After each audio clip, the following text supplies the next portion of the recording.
오늘 우리에게 주신 하나님의 말씀은 신약성경 누가복음 12장 49절부터 56절까지 말씀입니다. 허락하신 말씀을 봉독하겠습니다. 내가 불을 땅에 던지러 왔노니 이 불이 이미 붙었으면 내가 무엇을 원하리요? 나는 받을 세례가 있으니 그것이 이루어지기까지 나의 답답함이 어떠하겠느냐? 내가 세상에 화평을 주려고 온 줄로 아느냐? 내가 너에게 이르노니 아니라 도리어 분쟁하게 하려 함이로라. 이후부터 한 집에 5사람이 있어 분쟁하되 셋이 둘과 둘이 셋과 하리니 아버지가 아들과 아들이 아버지와 어머니가 딸과 딸이 어머니와 시어머니가 며느리와 며느리가 시어머니와 분쟁하리라 하시니라. 또 무리에게 이르시되 너희가 구름이 서쪽에서 이는 것을 보면 곧 말하기를 소나기가 오리라 하나니 과연 그러하고 남풍이 부는 것을 보면 말하기를 심히 더우리라 하나니 과연 그러하니라.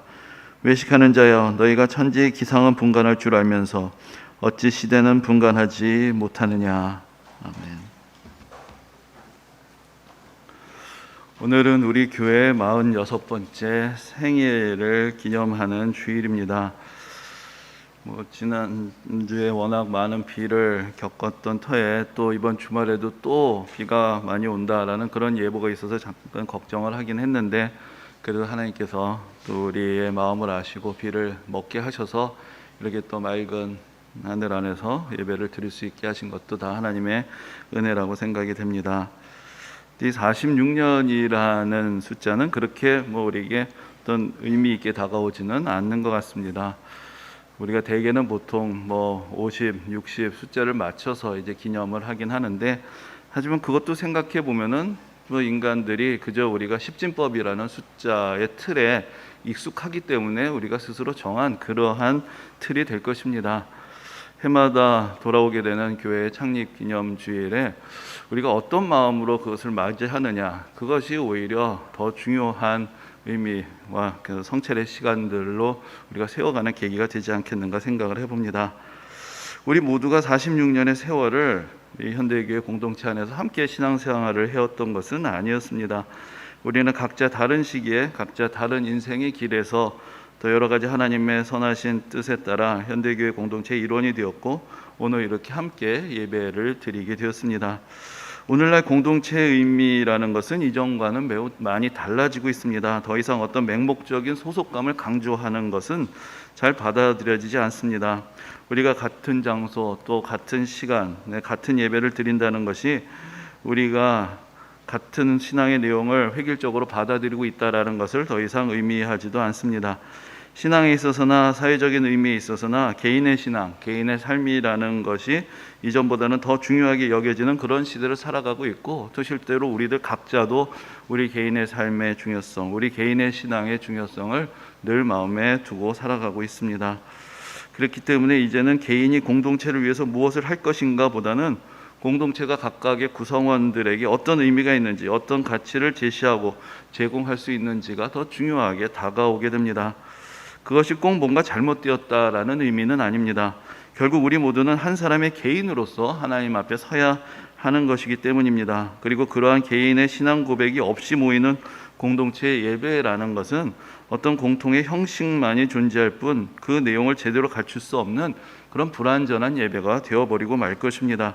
우리가 속해 있는 이 신앙 공동체가 우리 각자를 영적으로 각성시키고 또 스스로 진실된 믿음의 고백을 할 수 있게 해주고, 그래서 지속적으로 성장할 수 있게 해주는 그러한 공동체인지, 아니면 맹목적인 소속감만을 강조하면서 오히려 진정한 영적인 각성을 방해하는 공동체인지에 따라 우리의 신앙의 성장에는 크게 다른 결과들을 가져오게 될 것입니다. 우리가 지난 코로나와 함께했던 시간들을 통해서 사실 우리는 자의반 타의반으로 더욱더 개인적인 신앙의 자리에 머무를 수밖에 없는 시간들을 갖게 되었습니다. 이런 시간들을 보내면서 이전에 공동체 안에서 이미 형성해 왔던 그런 신앙의 본바탕이 그대로 그 민낯을 드러내게 됩니다. 많은 어려움들이 있었지만, 그러나 또한 또 여러 견실한 교회들이 그런 어려움 속에서도 성도님들이 흔들리지 않고 온라인과 오프라인의 예배의 자리를 지키고, 또 이 기회에 오히려 그리스도인으로서의 사회적인 각성을 하며 또 신앙 성장의 계기를 맞이하게 되는 모습들도 보게 됩니다. 신앙 공동체의 역할이 약화되는 바로 그때가 역설적으로 그동안 그 공동체가 어떤 공동체였는지, 각각의 성도님들의 신앙을 얼마나 견실하게 세워왔는가, 어떤 교육과 훈련을 통해서 성도님들이 성숙해 왔는가, 그 결과를 확인할 수 있는 그런 계기가 되었던 것입니다. 여러분들이 하나님 앞에 나아가고 또 어떤 교회를 선택하고 또 각자 함께 예배드리게 되는 그 동기들은 다 다양하실 것이고, 지금도 여러분들의 삶의 우선순위에서 또 우리 현대교회가 차지하는 위치들은 다 다르실 것이라고 생각이 됩니다. 그러나 우리가 1년에 한 번 맞이하는 이 교회 생일, 또 교회 창립 기념주일을 맞이할 때마다, 좀 다른 말로 하자면 현대교회라는 신앙 공동체가 처음 시작이 되어서 지금까지 이어오게 되었던 그 세월들을 돌아보는 그 기념주일을 맞이할 때마다 우리들 각자가 현대교회라는 신앙 공동체 안에 속해 있다는 것이 우리의 영적인 성장에 어떤 유익을 주어왔는가 함께 돌아보는 그런 시간으로 삼아보는 것이 매우 뜻깊을 것입니다. 여러분들의 신앙의 여정, 인생의 여정 속에서 현대교회를 만나게 되었고, 현대교회를 선택하게 되었고, 또 현대교회라는 신앙의 공동체로 부름을 받아서 함께 보내었던 그 시간들이 여러분들 각 사람이 하나님의 은혜를 더욱더 깊이 깨닫고 영적으로 성숙하고 헌신에 이르게 되는 그런 중요하고 의미 있는 은혜의 통로가 되셨기를, 또 앞으로도 그렇게 될 수 있게 되기를 주님의 이름으로 축원합니다.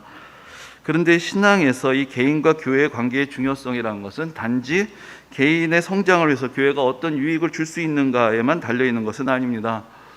우리는 여기 하나의 소비자로서 어떤 서비스를 구매하러 와 있는 것이 아니기 때문입니다. 아무리 개인의 삶이 소중하고 개인의 신앙이 아무리 중요한 의미를 갖는다고 할지라도, 신앙이란 것은 그 기본적인 정의상 내가 주관적 주체적으로 판단하고 선택하는 삶을 의미하는 것이 아니라 하나님의 인도하심을 깨닫고 순종하는 그 삶으로의 부르심을 의미하는 것입니다. 그리고 우리가 성경을 통해서 깨닫게 되듯이 하나님께서는 이 땅에 친히 세우신 예수 그리스도의 몸된 교회를 통해서 하나님의 뜻을 이루어 가고 계십니다. 그러므로 오늘 우리는 현대교회라고 불리는 이 신앙 공동체가 더 큰 의미에서, 더 본질적인 의미에서의 교회, 예수 그리스도의 몸이며 예수 그리스도께서 다시 오시는 날까지 함께 예수 그리스도께서 맡기신 사명을 감당하며 예수 그리스도를 함께 닮아가도록 부르심을 받은 그 공동체로서 예수 그리스도의 십자가의 보혈로 구원받고 사도들의 가르침에 의해서 세워진 그 공동체의 일원, 그 큰 교회의 일원이라는 것을 다시 한번 확인하는 그런 시간을 가져야 할 것입니다.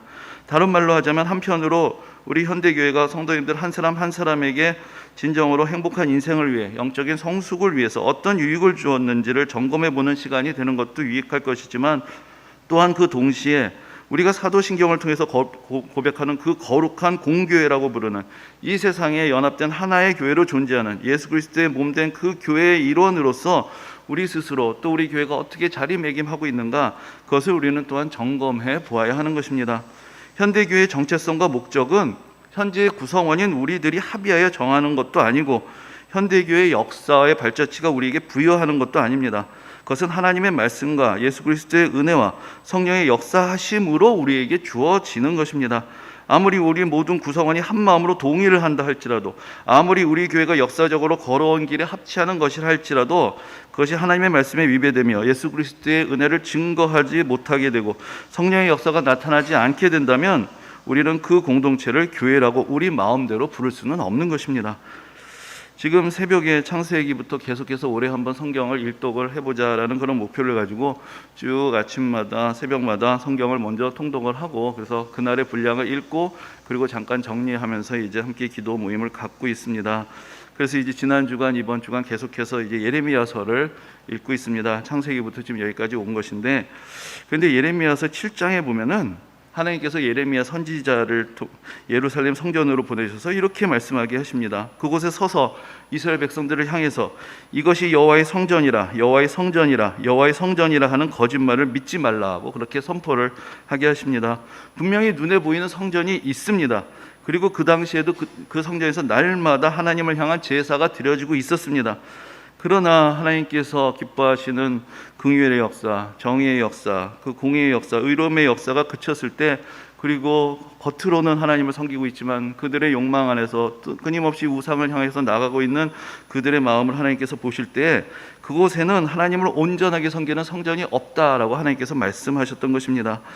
저는 그 말씀을 읽으면서 과연 오늘날 하나님께서 이 땅의 교회들을 보실 때, 아니 우리 교회를 보실 때 여기 진정한 하나님의 교회가 있다고 기뻐하실 것인지, 아니면 여기에 하나님의 백성이 있다, 예수 그리스도의 몸된 교회가 있다, 성령의 전이 있다는 말이 거짓말이라고 하실지 다시 한번 진지하게 돌아보는 시간을 갖게 되었습니다. 우리가 교회 생일을 맞이하면서 스스로 자축하는 것이 중요한 것이 아니라 우리가 지금 하나님 보시기에 어떠한 교회인지, 어떠한 교회가 되어야 하는지를 겸손한 마음으로, 두렵고 떨리는 마음으로 돌아볼 수 있는 시간이 될 때, 이 해마다 우리가 맞이하게 되는 창립기념주일은 바로 우리를 각성시키고 하나님의 은혜 앞으로, 또 교회 사명의 바른 길로 인도해주는 뜻깊은 은혜의 자리가 될 것입니다. 오늘 본문에서 예수님은 이 땅에 불을 던지러 오셨다라고 그렇게 말씀하십니다. 이 말씀은 사실 우리가 이해하기 쉬운 말씀은 아닙니다. 우리는 예수님이 이 땅에 사랑과 평화와 화해와 용서와 구원과 은혜를 가져오시는 분이라고 믿고 그렇게 믿음의 생활을 가고 있기 때문입니다. 그러나 그렇다고 우리는 결코 또 이 말씀을 가볍게 여길 수가 없습니다. 만일 진정으로 예수님께서 이 땅에 불을 던지러 오셨다면 우리 교회도 이 땅에 불을 던지는 교회가 되어야 하는 것이고, 우리들 각 사람도 이 세상에 불을 던지는 성도들이 되어야 하기 때문입니다. 성경에서 불은 여러 가지 의미를 갖습니다. 그런데 오늘 본문의 맥락에서 이 불이라는 말이 부정적인 의미가 강하다는 것을 부정할 수는 없습니다. 왜냐하면 51절에서 예수님께서는 다시 분명하게 내가 세상에 화평을 주려고 온 줄로 아느냐, 내가 너에게 이르노니 아니라 도리어 분쟁하게 하려 함이라 라고 그렇게 말씀하고 계시기 때문입니다. 그러므로 여기서 불은 불화를 의미하고 매우 강한 부정을 의미합니다. 그 근간에는 이 세상과 근본적으로 다를 수밖에 없는 하나님 나라의 차별성을 전제로 하고 있는 것입니다.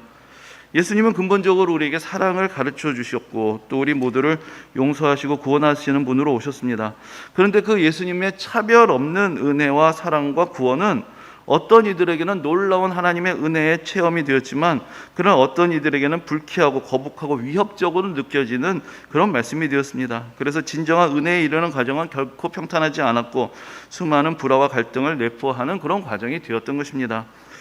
요한복음 1장에서도 이렇게 말씀합니다. 참빛 곧 세상에 와서 각 사람에게 비추는 빛이 있었나니 그가 세상에 계셨으며 세상은 그로 말미암아 지은 바 되었으되 세상이 그를 알지 못하였고 자기 땅에 오매 자기 백성이 영접하지 아니하였으나라고 그렇게 말씀하고 있습니다. 이 세상이 복음을 인정하고 받아들이려 하지 않았기 때문에 예수님께서는 이 세상에서 고난을 당하셨고, 예수 그리스도의 구원의 복음을 믿고 따르는 사람들도 때로 이 세상에서 환영받지 못하고 갈등을 피할 수 없는 그런 상황들을 맞이해 왔던 것입니다. 요즘은 그래도 세상이 좀 달라져서 믿지 않는 가정에서 신앙생활을 하시는 성도님들도 그래도 신앙은 개인의 문제다, 각자 자기가 좋은 것을 하는 것이다, 그런 것들을 조금 더 서로 용납해주는 분위기가 된 것 같습니다. 그래서 당신은 산으로 나는 교회로 서로 평화롭게 타협을 하는 경우들도 보게 됩니다. 그래서 일종의 사생활이다, 개인의 취향이다라고 인정을 받으면서 어느 정도의 자유를 서로 얻게 되는 것이죠. 하지만 얼마 전까지만 해도, 그리고 사실 아직도 여러 가정들에서 예수를 믿는다는 것이 가정의 평화를 깨뜨리는 그런 요소가 되는 것을 봅니다. 그래서 내가 모든 가족들을 전도하게 되거나 아니면 내가 집을 나가기 전까지는 그 갈등은 결코 쉽게 해결될 수 없었습니다. 그래서 오늘 본문에서 예수님께서 한 가족 안에서 예수 그리스도로 인해서 서로 불화하게 되는 것을 말씀하시는 그 장면, 그 말씀은 사실 문자 그대로 우리에게 또 우리 주변의 성도님들의 삶 속에 실제로 일어나고 경험되었던 그런 일들이었습니다. 제가 어렸을 때 다녔던 교회 마당에 작은 천막이라고 해야 될지 움막이라고 해야 될지 그렇게 만들어 놓은 그런 집, 작은 또 거처가 있었는데, 거기에서 교회 학교에서 주일에는 교사로 사역을 하셔서 우리가 선생님 부르시던 한 청년분이 살고 있었습니다. 그래서 아마 지금 생각해 보면 청년부 부원 정도 됐다고 할 수 있는 그런 분이 있었는데, 그래서 지금 생각해 보니까 그분이 신학생이었구나 하는 생각이 좀 들기는 하는데, 어떤 교회에서 전도사로서 사역하셨던 것은 아니고 주중에는 공부하고 또 교회 일도 좀 돕고 또 그러다가 주일이 되면은 교회 학교 교사로서 우리들을 가르치셨던 그런 분이었습니다. 그런데 어렴풋이 제가 들었던 이야기들 다 종합을 해보면은 그분은 예수를 믿고 신학 공부를 하려고 하다가 집에서 쫓겨나게 되어서 오갈 데 없는 신세가 되었을 때 교회 거처를 마련하고 거기서 생활을 하게 되었던 그런 이야기를 그 전에 들었던 생각이 납니다. 초대교회로부터 교회와 성도들은 도처에서 이해되지 못하고 사회의 안전을 깨치는 위험한 존재들로도 여겨지고 그러면서 박해를 받고 고통을 받아왔습니다. 루터를 비롯해서 오직 하나님의 말씀만을 따르며 종교개혁을 이끌었던 그 사람들도 여러 나라에서 기피 인물, 위험 인물로 취급을 받았고 생명의 위협을 무릅쓰며 새로운 교회를 세우고자 평생을 헌신해야 했습니다. 우리나라에도 처음에 기독교 신앙이 전파되었을 때, 그래서 교회에서 앞장서서 신분제도의 근간을 흔들고, 그래서 백정이 장로가 되고 종이 목사가 되고, 여성들을 교육하기 위해서 학교가 세워지고, 성경을 읽히기 위해서 모든 성도들이 한글을 다 깨치게 되고, 그러면서 새로운 지식, 새로운 문화가 교회를 통해서 퍼져가게 되고, 교회가 앞장서서 대한독립 만세를 부르고 신사참배를 거부하고, 또한 모든 신앙을 부정하는 공산주의에 맞서고, 또 불의하고 독재적인 정권에 저항할 때 그 과정을 통해서 많은 믿음의 선각자들은 수많은 고초를 겪어야 했습니다. 지금도 이 세상에서 많은 곳에서 선교사들이 추방을 당하고 성도들이 신앙의 자유를 누리지 못하고 십자가가 무너지고 많은 권력자들이 교회를 자신들의 부정한 권력의 적대 세력으로 간주하면서 위협을 가하고 있는 모습들을 봅니다. 예수를 믿는다는 이유로, 복음을 전한다는 이유로 이 세상에 불화를 가져오는 존재로 취급을 받는다면 사실 그것은 오히려 우리가 예수 그리스도를 따르는 사람들이고 우리가 바른 길을 가고 있다라는 분명한 증거가 될 것입니다. 근데 오늘날 많은 교회들의 문제는 그러한 박해 있는 것이 아닙니다. 이제 교회의 문제는 교회와 그리스도인들이 더 이상 세상에 낯설게 보이지 않는다는 것, 전혀 위협적으로 보이지 않는다는 것, 그런 존재가 되어서 교회와 세상의 경계 자체가 아예 희미해져 버렸다는 데 오히려 있다고 해야 할 것입니다. 교회가 이 세상에서 보여주지 못하는 그런 새로운 세상의 비전을 보여주지 못하고 이 세상 사람들에게 낯선 곳으로 보이지 않고 그저 교회도 똑같은 곳이다, 다 사람 사는 곳이 다 그렇다라는 이야기에서 벗어나지를 못하고 이 세상 사람들의 고정관념과 편견에 대해서 도전하는 것이 아니라 오히려 더 강한 편견과 고정관념을 반복 재생산하는 것이 되어버린다면 교회는 세상에서 하나님의 거룩하심을 드러내지 못하고 하나님의 능력을 나타내주지 못하는 그런 존재가 되어버릴 것입니다.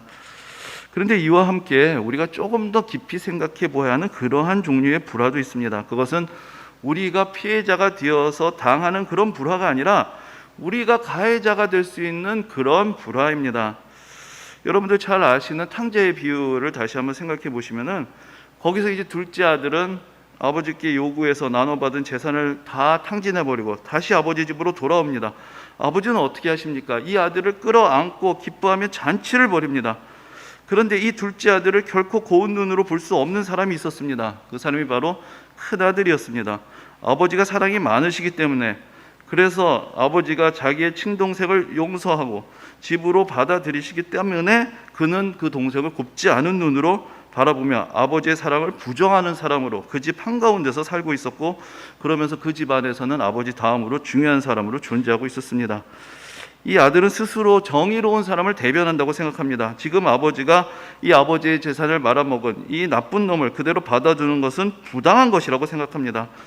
그런데 여기에 이렇게 사람이 많은 관심을 갖고 있는 이유가, 그리고 동생을 곱지 않은 눈으로 보고 있는 이유가, 어쩌면 지금 큰 아들의 마음속에는 사실은 이미 동생은 아버지의 재산을 다 받아서 나갔고 이제 남은 것은 다 자기의 것이 되어야 하는 것인데, 이 아들이 다시 돌아오게 되고 아버지가 이 아들을 아들로 다시 받아주면 결국 자기가 받아야 될 몫에서 일부를 띄어서 또 저 아들에게 주게 되는 것은 아닌가.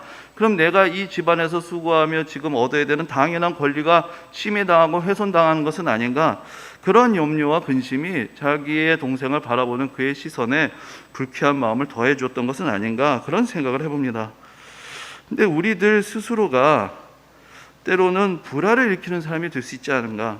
하나님의 구원의 역사, 예수 그리스도의 은혜의 능력을 달거하지 않고 제한하려 하고 이 속에서 내가 누리는 것을 별로 다른 이들과 나누려 하지 않는 마음을 갖는다면은 우리 또한 그러한 사람들이 될 수 있다는 생각을 해보게 됩니다. 우리 마음 가운데 눈에 보이지 않는 장벽을 만들고, 그래서 성도들을 바라보면서도 같이 어울릴 수 있는 수준을 따지고, 그렇게 어리석은 마음들을 가지고 살아갈 때 사실은 우리는 우리 안에 은혜가 없다는 것을 스스로 드러내면서도 영적인 부끄러움을 느끼지 못하는 그러한 모습이 될 수도 있는 것입니다. 예수 그리스도의 무한한 사랑 때문에 속물과 같은 우리가 불화의 주인공이 되어서 복음의 걸림돌이 될 수 있는 그런 우리의 무지와 어리석음과 연약함이 드러나게 되어 우리 스스로가 불화의 주인공이 될 수 있는 그런 존재가 될 수 있다는 것을 우리가 한번 기억해 보아야 할 것입니다. 그러므로 우리는 교회 생일을 맞이하며 또한 예수님의 말씀 앞에서 우리 스스로의 모습을 돌아보며 우리가 어떠한 마음을 가지고 얼마나 복음에 합당한 가치를 가지고 살아가고 있는가 점검해 보아야 할 것입니다. 하나님께서 보시기에 진정한 교회를 세워가고 있는 것인지, 이 세상 속에서 어떤 사명을 감당하고 있는지, 우리 안에서 어떤 공동체를 만들어 가고 있는지, 우리의 만족과 평안을 위한 교회인지, 아니면 우리 스스로의 편견과 고정관념을 깨뜨리고 다른 이들의 불편한 시선과 관계를 감내하면서도 하나님의 말씀을 믿음과 삶의 절대적인 기준으로 삼고 믿음의 성숙을 이루고 있는 교회인지 우리가 끊임없이 돌아봐야 할 것이고, 특별히 우리가 교회의 창립을 기념하는 이 주일에 우리가 그러한 시선들로 우리 스스로를 돌아볼 수 있어야 할 것입니다. 사실 어느 교회나 한 해 중에 이루어지는 사역들을 보면 큰 차이가 없습니다. 다 1년 중에 어떤 정해진 절기에 따른 사역들이 있고, 또 어느 교회나 다 공예배가 있고, 또 여러 기도회들이 있고, 또 교회학교 예배 활동이 있습니다. 또 성도님들의 교제가 있고, 여러 양육 프로그램들이 있습니다. 또 대의적으로 전도하고 선교하고 구제하는 또 여러 가지 시간들을 갖게 됩니다. 그런데 차이는 어떤 프로그램의 유무에 있는 것은 아닙니다. 얼마나 진정성이 있게 교회 안에서 사역들이 이루어지고 있느냐에서 찾아야 할 것입니다. 올해 연초부터 올해는 어떤 해가 되어야 할 것인가 사실 여러 가지로 고민을 하게 되었습니다. 그래서 한편으로는 코로나 때문에 흐트러졌던 우리의 신앙을 좀 다시 가다듬는 시간들이 되어야 되겠다. 또 어떤 면에서 코로나 때문에 우리가 각성했던 바가 있다면 그것을 조금 더 진지하게 생각하면서 뭔가 우리가 각성한 바를 실천할 수 있는 그런 시간들도 가져야 되겠다라는 여러 가지 생각들을 해보게 됩니다. 아직도 여러 가지들이 좀 불확실한 바가 있지만, 그래도 올해는 이 모든 것들을 생각해 볼 때 신앙의 근본을 다시 세워가게 되는 그런 해가 되어야 되겠다는 생각을 가지고 몇 가지 중점을 가지고 사역을 해온 것들이 있습니다. 가장 중요한 것은 무엇보다도 예수 그리스도가 중심이 되는 교회가 되는 것이고, 하나님의 말씀이 중심이 되는 그런 교회를 세워가는 것입니다. 그래서 올해는 주일에도 여러분들 다 아시겠지만은 누가복음을 중심으로 해서 계속 예수님의 말씀과 행정만을 계속 주구장창 같이 묵상하고 있습니다. 수요일에도 예수님은 누구신가라는 그런 제목을 가지고 계속해서 예수님 중심으로 창세기부터 계시록까지 말씀들을 다시 읽고 다시 정리하는 시간을 가지고 있습니다. 그리고 앞에서도 말씀을 드렸지만 올해 새벽 기도를 통해서 성경을 한번 완독을 해보자. 그동안 우리가 성경 66권을 다 조금씩 나누어서 다 묵상을 했는데, 올해는 한번 총정리하는 의미에서 새벽 시간만을 통해서 한번 완독을 해보자 해서 매일매일의 읽어가는 분량을 읽으면서 쭉 정리를 해가고 있습니다. 그리고 금요 기도에도 다시 시작을 해서 더 진실된 기도로 하나님 앞에 나아가는 그런 시간도 갖고 있습니다. 그리고 성서 합당을 새로 시작해서 성경의 각권, 신구약 성경 각권을 하나하나 정리해 나가는 그런 시간도 가져가고 있습니다. 그리고 매주일 우리가 성경 말씀을 암송하고, 또 이렇게 여러분들 다 같이 참여해 주셨지만 이제 창립기념주의를 즈음하여서 또 성도님들이 다 참여해서 성경 오디오북을 같이 녹음하고 같이 만들면서 말씀으로 교제되고 하나 되는 그런 교회를 함께 경험하며 세워가고 있습니다. 구색은 갖추고 있습니다. 그런데 과연 얼마나 진정성을 가지고 예수 그리스도가 중심이 되고 하나님의 말씀이 살아있는 교회를 세워가고 있는가, 그런 과정에서 그 예수님의 말씀에 따라 이 세상에 새로운 도전을 주고 정말로 예수님의 말씀대로 이 세상에 불을 던지고 새로움을 주는 그런 교회가 되고 있는가 생각해 본다면 아직도 많은 것들이 부족하다는 것, 우리의 갈 길이 너무나 멀다라는 것을 다시 한번 절감할 수밖에 없습니다. 그러나 우리가 이곳에서 지금 예배를 드리는 것, 우리가 함께 주님의 이름으로 현대교회라는 공동체 이름으로 함께 모이는 것은 우리 스스로의 영적인 유익을 위해서 선택한 것이 아닙니다. 하나님께서 은혜로 부르시는 그 부르심에 응답하여서 우리가 한 믿음의 공동체로 모이게 된 것입니다. 우리의 주님은 우리의 부족함을 아시고 우리의 연약함을 아십니다. 우리가 해마다 돌아오는 이 은혜의 계기를 가볍게 여기지 않고 다시 각성하며 주님 앞에 온전히 서고자 할 때에 우리 주님께서 우리를 긍휼히 여기시고 우리를 통해서 주님께서 원하시는 선하신 뜻을 이루시는 그런 교회, 이 땅에 하나님 나라의 소망과 비전을 보여주는 교회, 그래서 이 세상에 불을 전하고 이 세상에 도전을 주고 이 세상을 변화시키며 우리 안에서도 더욱더 사랑으로 온전히 연합된 공동체를 이루게 하실 것입니다. 이 은혜가 창립 46주년을 맞이하는 모든 우리 현대교회 성도님들에게 함께 하시기를 주님의 이름으로 축원합니다. 아멘.